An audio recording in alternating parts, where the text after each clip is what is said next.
It's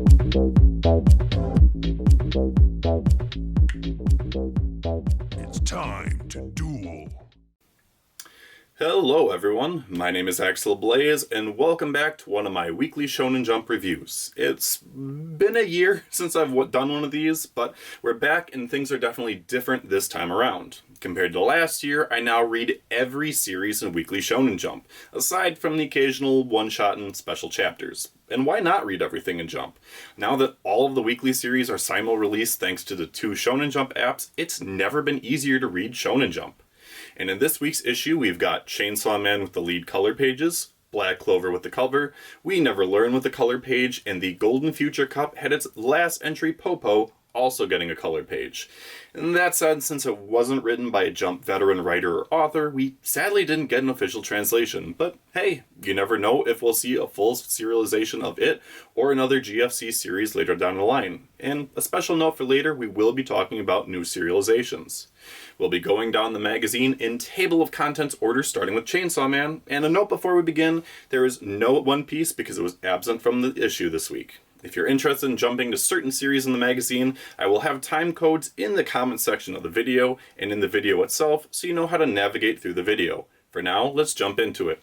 I'm Jordan, aka Axel Blaze, and this is the weekly Shonen Jump review for the November 9th issue of Jump, the 49th issue of 2020. Chainsaw Man, Chapter 92, Zombie, Blood, Chainsaw. Chainsaw gets the lead colors in this week's issue, and this chapter is super sobering. After non-stop bloody fighting and dismemberment, the last few chapters, along with the emotional roller coaster that Makima was forcing on Denji, we've got a chapter where Denji, Kobeni, and Kishibe are hiding in a secret underground room away from Makima's detection. And Kobeni is panicking per usual, but is happy to finally have an excuse to never communicate with her family again. Denji, meanwhile, has a somber self-reflection. Other than the food that he's eaten, everything around him has been manufactured, and all he's wanted is to be normal. But before he can say anything more, the TV in the room plays a broadcast about Chainsaw Man, a hero to the public. For me, this is a powerful chapter because we get to see the depths of despair that Denji and Kobeni are experiencing in this chapter. There's even a 2-page spread in this chapter that just has Denji looking at Kobeni while they're sitting on the ground as he's trying to register the comment that she had just made about dreams being the only place where you can have a life free of bad things. No dialogue, just those two sitting there. It's chapters like this that make me appreciate Chainsaw Man so much more because we have legitimate emotional depth on display. My Hero Academia, Chapter 290, Dabi's Dance. I'm pretty sure we all saw this coming, but man, it was next level. After all this time, and after all the really obvious clues, Dabi revealed himself to be none other than Toya Todoroki. The way he does it, though, is so next level and deliciously evil. While he's brought back to the battlefield on Gigantomachia, he calls out to Shoto in an endeavor before pouring bleach over his black hair to reveal the white hair from its mother's genes. But at the same time, he's got a pre-recorded broadcast going on, revealing himself to the nation, telling his backstory and detailing the amount of kills he's achieved with Endeavor's flames. The dagger in the heart is seeing Shoto's mom watching this from her hospital room. Not a good week for you, dude. Again, while I believe the vast majority of people saw this coming, this was by no means a secretly foreshadowed thing. Horikoshi was super heavy-handed with this. The delivery was top-notch, though, and I do legitimately feel bad for anyone that gets spoiled on this, though, that had no idea. I myself was spoiled on the fact that it was happening thanks to Twitter because the Dabi tag was trending a few days ahead of the official release, thanks to people leaking some pages early. Fun side fact though, my girlfriend doesn't read the manga, so I told her to beware spoilers for something we all saw coming. She laughed and said, "So Deku and Bakugo finally get together?" Definitely a good laugh. Dr. Stone, Chapter 173, Earth Race. With Dr. Chelsea now part of the group, Senku and his team are looking for rubber to cross South America. But Stanley's crew and the Perseus have locked onto their location thanks to a dude with the most on-the-nose depetrification markings to date. The bad guys are closing in fast, so they need to come up with a plan. So making use of all the flags Dr. Chelsea made while alone and on her own in the previous chapter, the team creates a makeshift kite sail. And using Ryusui's nautical knowledge and the power team's strength, they're able to zip forward at top speed and maintain their distance while preserving fuel. It's a win-win. Now, right now, I am really enjoying the tonal whiplash that we're seeing with Dr. Zeno. It's funny to see him go from sinister and plotting to goofy and nerdy when science comes into play. I also appreciate that Dr. Chelsea flat out rejected his offer to team up and take over the world. Now, I'm not sure how I feel about her as a whole, though, because that whole OMG personality of hers is a little strong.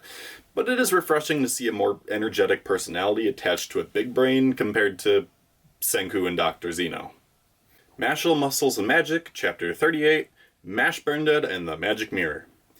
Mash's battle against the weird magic user with the Thorn Crown continues, and the mystery man pulls out a magic mirror that reflects any magic spell at double the power, causing everyone to start worrying. So, what does Mash decide to do? He literally kicks straight through the mirror and into the enemy's face. And in that moment, everyone realizes that Mash hasn't been using magic this entire time. The secret is out, and this is like some kind of fantasy to them. This shouldn't be real that someone has no magic. And as a mysterious mark appears on his hand, the enemy magic user takes his exit. But not before announcing that his name is Cell War. And that's a weird name. But now they're finally out of danger. But wait, some nameless puppet student saw everything, and now he's going to go tell the teachers that Mash can't use magic. Mash, he's not phased, though. So, at this point, one of two things is going to happen. Either Mash and his friends stop this nameless guy from tattling, or two, Mash's secret gets leaked to the rest of the school. Whatever happens, things are definitely getting good, though. And the One Punch Man vibe continues as more supporting characters start getting focus, even while Mash obliterates his enemies like Saitama. And it's nice. Mashle is nice. Oh, and for those unaware, me included for that matter, until this video, every chapter's title is similar to a Harry Potter title. Mash, Burnedead, and the blank is the format every week. Pretty neat. Black Clover, Chapter 271, Union. With Lieb and Asta's contract now complete, it's time for them to fight together against Noct for training. Mr. Bloodborne, though, is pretty damn tough since he's got contracts with 4 different demons. He uses one of the abilities of his demon, Giremolo, called Pack, and all of a sudden a huge pack of Shadow Wolf doppelgangers show up to fight Asta. It makes her a pretty awesome 2-page spread in a sadly short chapter. And together, Asta and Chibi Shadow Lieb on his shoulder start to fight back as Asta wields Yami's katana cloaked in anti-magic. He names it the Demon Slashing Katana and says that he'll surpass his limits right here, right now. And these words are clearly triggering for Noct, though, because the last panel shows him with a cold gaze, and he says he hates that phrase. The point of this training is for Asta to be able to draw out 100% of Lieb's power, so it's safe to predict that we'll be seeing a more complete Demon Union form in the near future. Also, Chibi Shadow Lieb is freaking adorable, and I want that as merchandise right now. I'm also getting more and more curious about Yami and Noct's history as I read each chapter. I'm excited to finally be able to read his backstory, but I am dreading the weekly wait between chapters when it does finally happen. We Never Learn, Chapter 181, The Queen of Thin Ice, Part 4. We are now halfway through the Sensei Love route, and we open with a criminally thick color page of Kirisu Sensei in a Halloween costume. Just all the right angles. Hot damn. It's the end of the year's school trip, and Mafiu has just finished an hour-long lecture. Jeez. The kids are let loose to explore, but Naruyuki and Mafiu need to stay alert, or she can start cutely geeking out over all the cool historic landmarks. That's okay, too. I'm not 100% sure on this, but this is also the first time we learn that Naruyuki has become a world history teacher. Before you can say why he chose that, though, some students ask him to take a photo with them. Fast forward to the hotel at night, and some of the teachers are drinking. Mafiu passes on drinking with them because she is way too lightweight with alcohol, and then gets drunk on the fumes alone. Again, geez. Naruyuki makes his way back to the male teacher's room, to the site of a butt shot that I can't put in this video for obvious reasons. Drunken shenanigans ensue, before the male teachers pop into the room, immediately sobering up Mafuyu as she hides under Naruyuki's futon while holding tightly to his body. The male teachers start gossiping about women and then try to start a pillow fight, but are interrupted by the female teachers saying Mafuyu is missing.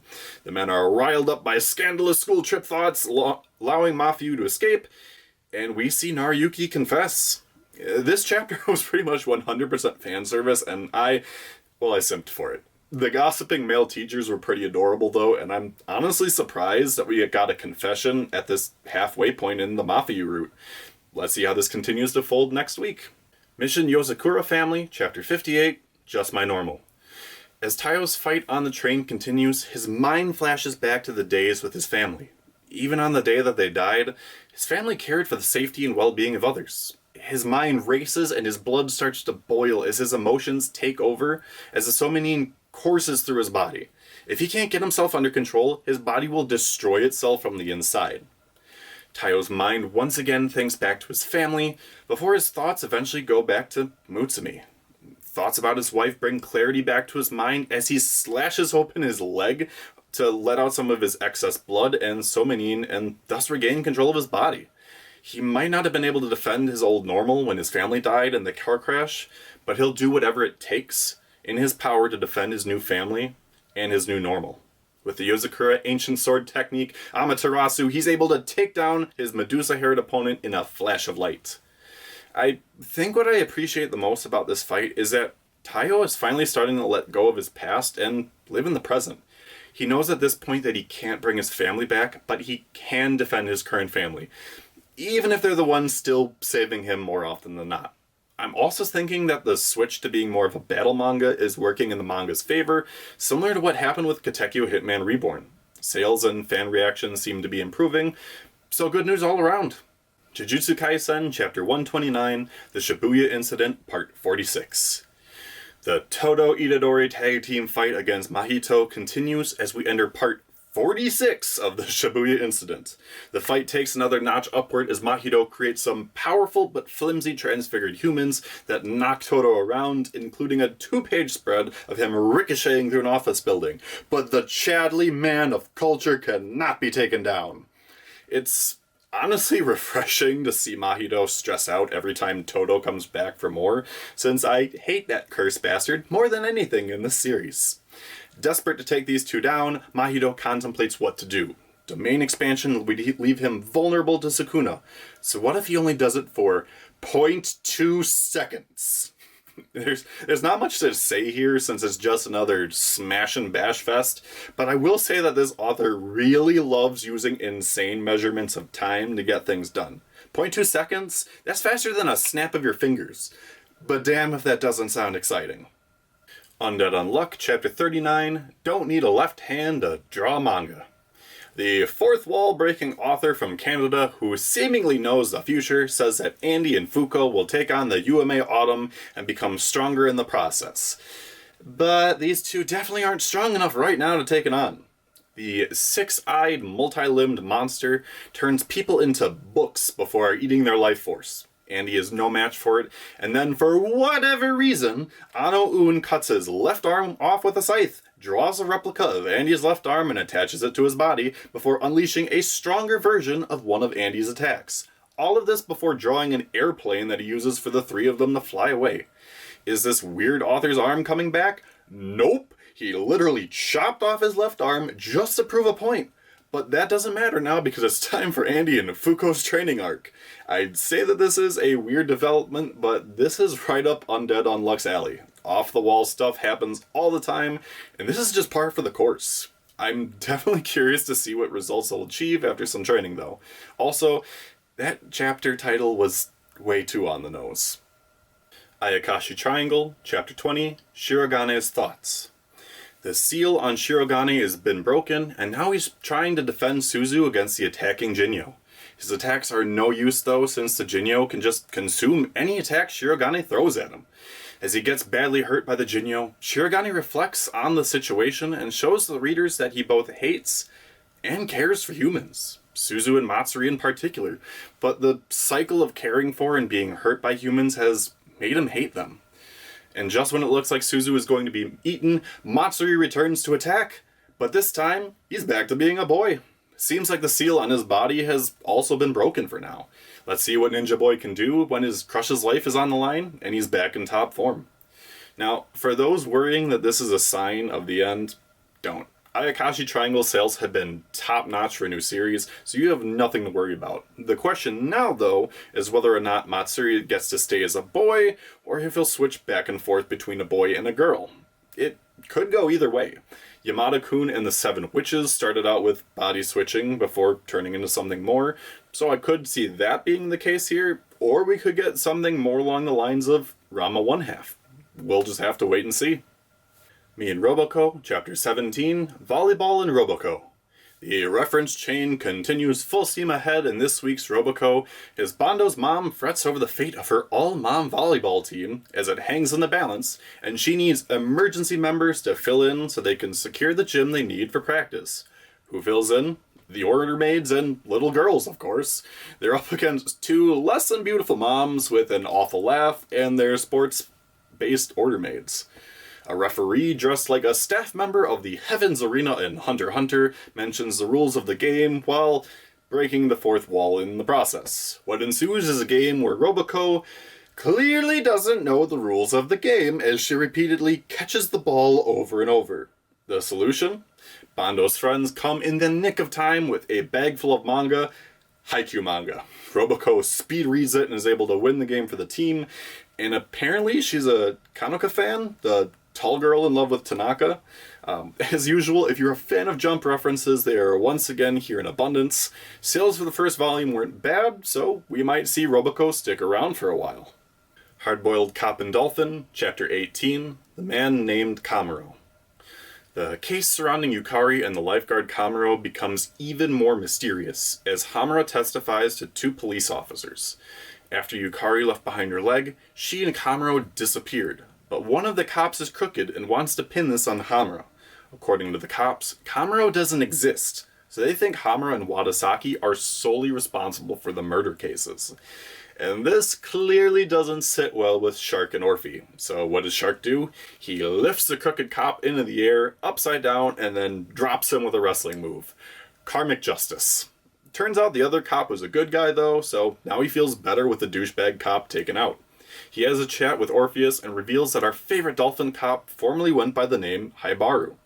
I'm interested to see where that goes in the future. As Shark, Orphe, and Hamura swear to find out the truth and bring Kamuro to justice, the other cop thinks to himself about the description given for what Kamuro looks like, and also reveals that the description sounds like Orphe's old partner. I don't know about everyone else, but I am loving this mystery element being added to this series. To me, the comedy and fighting have been spot on so far, but this adds another layer of depth that I really appreciate. It makes me feel that much more interested in Orphe's backstory too. Plus, that ocean cult is clearly still active, so I can't wait to find out more about them, and Kamuro too for that matter. High School Family, Kokosei Kazoku, Chapter 12, Youth Through the Fence, and Chapter 13, Father and Son Doubles.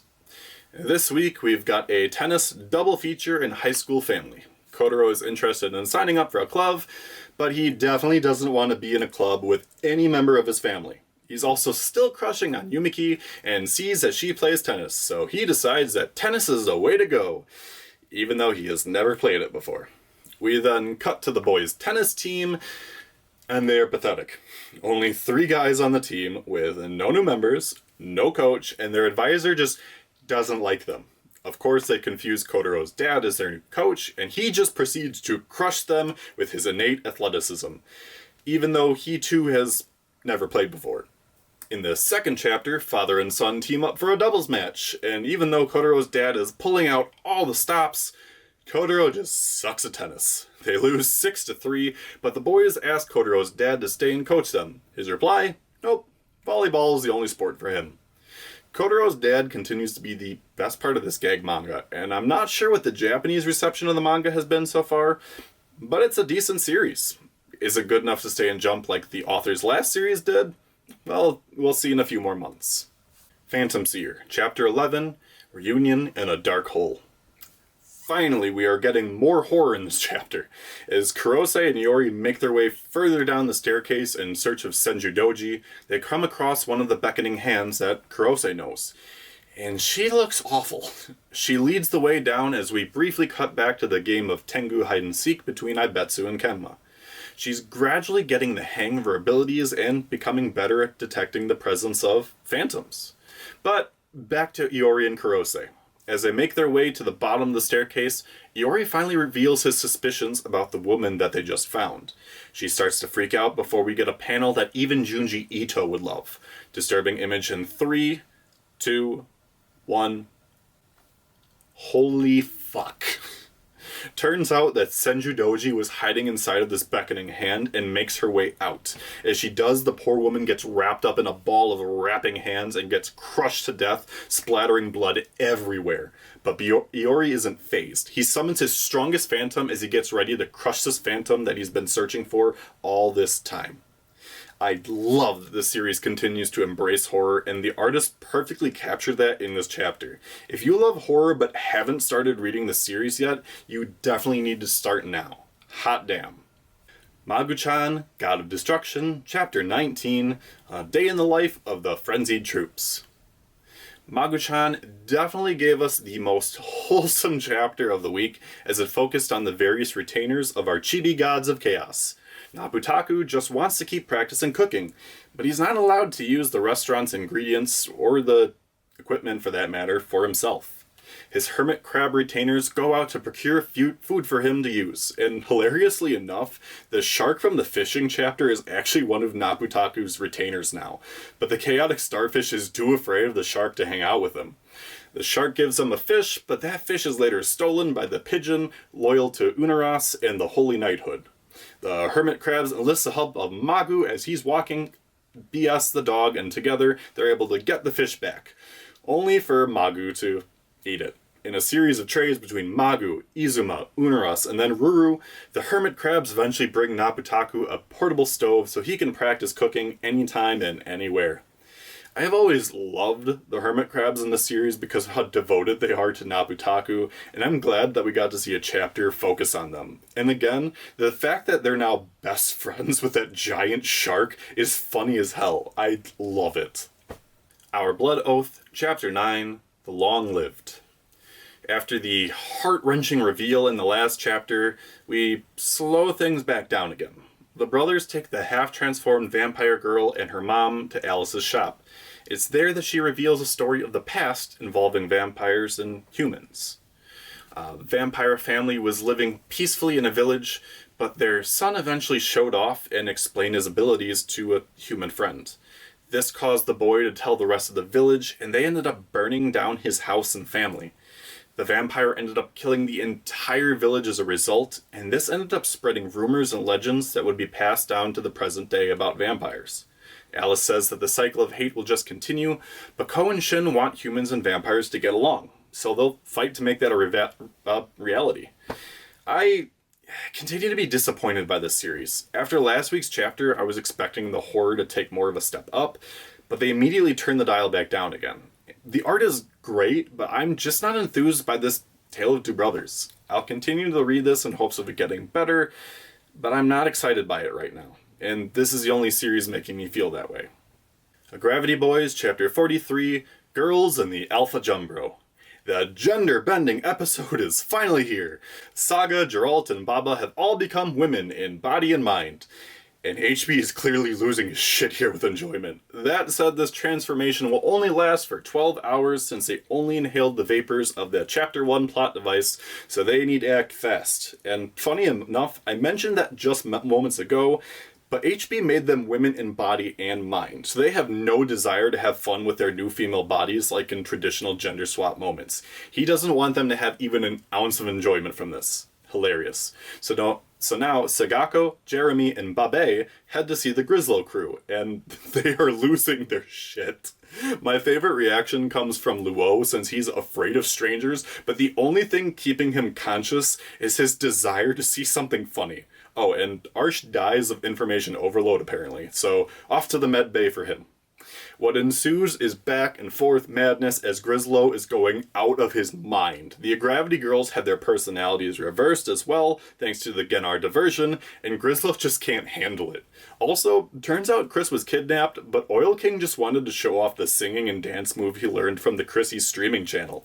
He's not in any real danger. He's just being overstimulated by 8 hours of singing and dancing.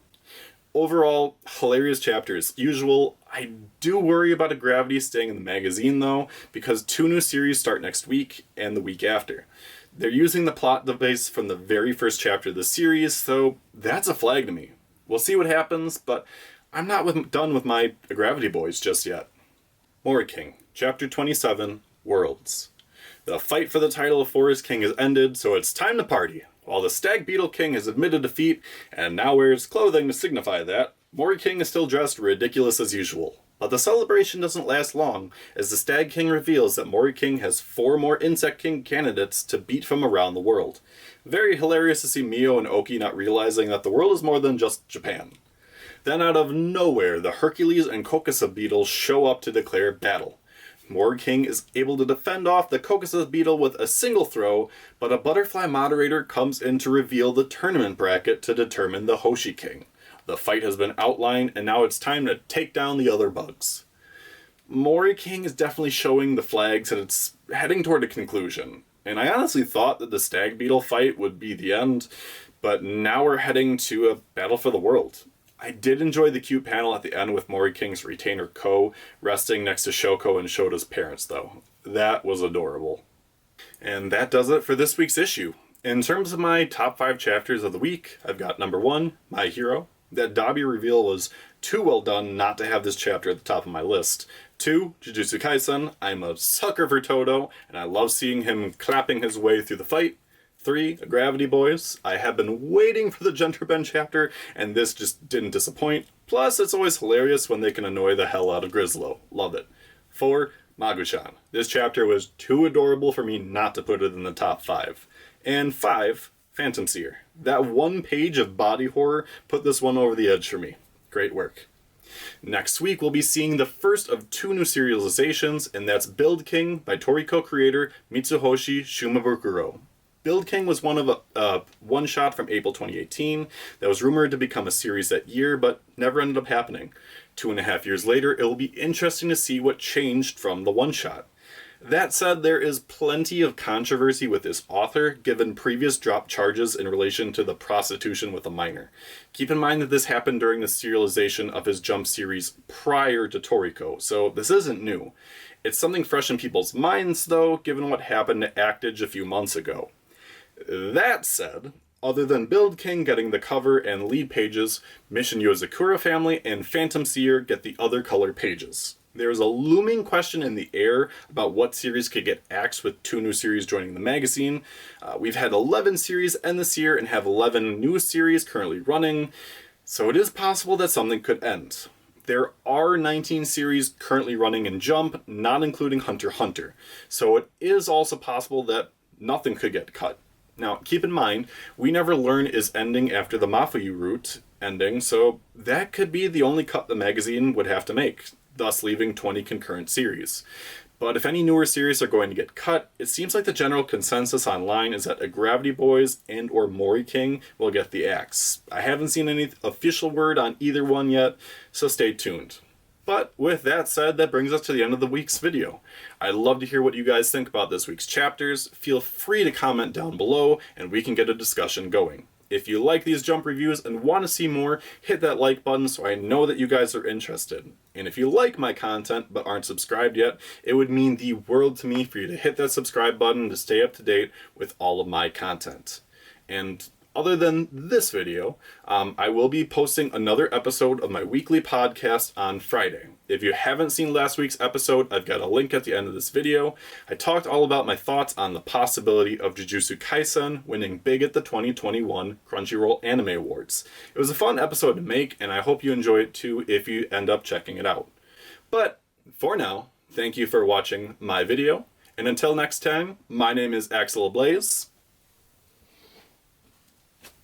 and I'm going to go hang out with my own Minions of Chaos. Bye-bye.